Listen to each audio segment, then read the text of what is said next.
কি রে তুই টোটো নিয়ে কোথায় গেছিলি? হ্যাঁ টোটো নিয়ে আমি গেছিলাম দিদির বাড়ি রাখি করতে রে।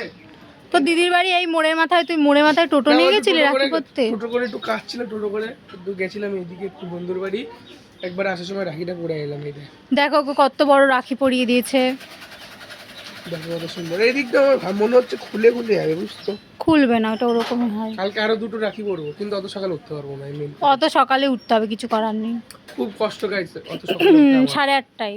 8:30টার সময়, তাহলে খুব কষ্ট। 9টা 9:30 অবধি আছে। এই তো 9টার সময় উঠবো, 9:30টায় করে দিবি। হবে না, 8:30টায় উঠতে হবে, তাড়াতাড়ি উঠতে হবে। আমার রানি পড়াবে না, না পড়াবো না তুমি। আচ্ছা বলবো না তুমি, রানীকে বল রাখি পরিয়ে দিতে। রাখো পড়া। এই দেখ দেখো কিছু মিষ্টি লাগছে, দেখো মুখটা কি মিষ্টি মিষ্টি মুখ। তো গাইস দেখো কত সুন্দর রাখি পড়েছে। রাখিটা কেমন হচ্ছে কমেন্টস করে জানাবা। চলো আজকে ভিডিও টাটা।